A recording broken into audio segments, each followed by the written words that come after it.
అనంతపురం జిల్లా పెన్నా హోబిలో లక్ష్మీ నరసింహస్వామి హుండీ లెక్కింపులో ఓ ఉద్యోగి చేతివాటం చూపించాడు. బంగారు ఆభరణాలు మాయం చేసి ఆపై హుండీలో వేసిన ఘటన ఆలస్యంగా వెలుగులోకి వచ్చింది.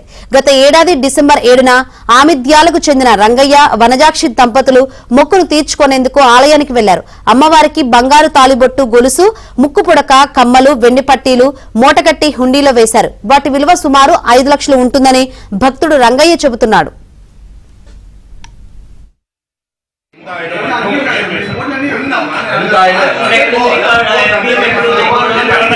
సప్తమి అవి జరిగినప్పుడు వాళ్ళకి చెప్పండి.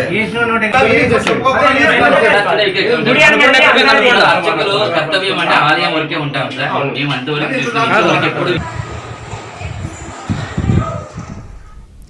ఈ నెల 18న ఆలయ హుండీ సొమ్మును దేవాదాయ శాఖ జిల్లా సహాయ కమిషనర్ ఆదిశేషు నాయుడు పర్యవేక్షణలో ఈవో రమేష్ బాబు, సిబ్బంది ఎంపిక చేసిన ప్రతినిధులు లెక్కించారు.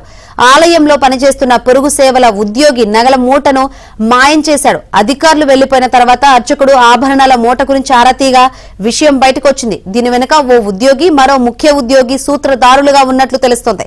విషయం బయటకు పొక్కుతుందని నగలను తిరిగి ఆలయ హుండీలో వేసి అందరూ తాము నిజాయితీ పరులమని కితాబిచ్చుకున్నారు. పొరుగు సేవల ఉద్యోగిని విధులకు రావద్దంటూ చెప్పి అధికారులు చేతులు దులుపుకున్నారు.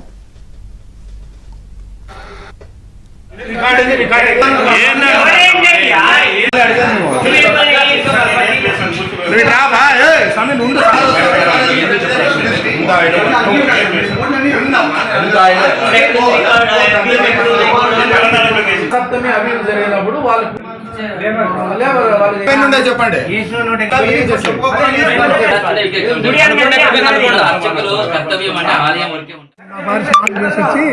అన్ని సొమ్ములను వేసి పసుపు బట్టలో మూట కట్టి దాన్ని ఉండిలోకి వేసే సమక్షంలో స్వామి దేవుడి సమక్షంలో పెట్టి మళ్ళా తర్వాత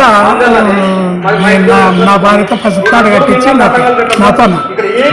నాతో నా భార్య పసుపు తాడు కట్టించి అవి హుండీలోకి వేసేసి ఉంటే అది అబద్ధ కౌంటింగ్ రోజు మేము విలేకరులను పిలిపించి వాళ్ళని కమిషనర్లను కూడా పిలిపించి మేము అంత చూపు వేసి నీ బంగారు విలువ ఎంత ఉన్నది కూడా చెప్తామని చెప్పినారు. అదే కౌంటింగ్ రోజు మాకు ఏమీ చెప్పలేదు. సరైన దేవునికి వేసినామని చెప్పి మేము ఊరినే ఉన్నాం అంతే. ఇప్పుడు ఇది పూరా దీంట్లోకి లెక్కాచారంలోకి రాలేదు. అది ఆడో జంకాలంలో పడింది, ఆడపడింది, ఈడు పడింది అని అంటారు. స్వీపర్కి దొరికిందంట ప్రస్తుతం స్వీపర్కి. మీరు ఇట్లేనా ఉండే స్వీపర్కి ఏమైనా దొరికేది.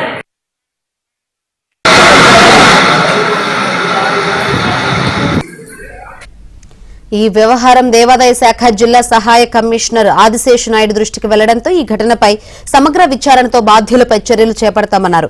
ఘటనపై ఈవో ఉద్యోగులను విచారించారు. భక్తుడు రంగయ్య వద్ద వివరాలను సేకరించారు.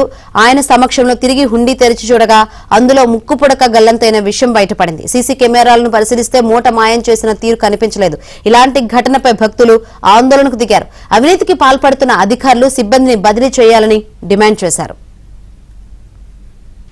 హుండీలోకి వేశారంటే ఒకసారి పరిశీలించాలి, అసలు ఆర్నమెంట్స్ ఉన్నాయా లేవా, అసలు ఏమైనా మిస్టేక్ జరిగిందా అన్నటువంటి ఒక సదుద్దేశంతో ఇక్కడికి వచ్చి హుండీ కూడా ఆధ్వర్యంలో, మీ అందరి ఆధ్వర్యంలో, మీడియా ఆధ్వర్యంలో ఓపెన్ చేసి ఆర్నమెంట్స్ అన్ని పరిశీలించడం జరిగింది. అందులో ఏవైతే భక్తులు ఇచ్చినటువంటి ఆర్నమెంట్స్ అనేలో ఒక చిన్న ముక్కర ఈ మూటలో కనిపించలేదు. ఎవరికైతే ఈ మూట తీసుకొచ్చి ఇచ్చారో ఆ సిబ్బంది మీద మరియు ఈ విషయంలో నిర్లక్ష్యం వహించినటువంటి సిబ్బంది మీద ఉన్నతాధికారులకు కూడా నివేదిక పంపడం జరుగుతుంది. అలాగనే మిగిలిన అంటే బియ్యము దోపిడీ జరుగుతూ ఉందని, డొనేషన్స్ కూడా దోపిడీ జరుగుతూ ఉందని, భక్తుల ద్వారా రథానికి ఇచ్చినటువంటి డొనేషన్లు మిస్అప్రాప్రియేషన్ జరుగుతుందని చాలా కంప్లైంట్లు వస్తున్నాయి. ఇవన్నిటి మీద కూడా ఒక వారం 15 రోజుల్లో మొత్తం టోటల్ ఇన్స్పెక్షన్ చేసేసి ఆ ఇన్స్పెక్షన్ నివేదికను ఉన్నతాధికారులకు పంపించి ఎవరైనా తప్పు చేసినట్టు కనుక అందులో రుజువు అయితే డిసిప్లినరీ యాక్షన్ కూడా తీసుకోమని చెప్పేసి క్రమశిక్షణ చర్యలు కూడా ఉన్నతాధికారులకు నేను నివేదిక పంపడం జరుగుతుందని చెప్పి మీ అందరికీ తెలియజేస్తున్నాను.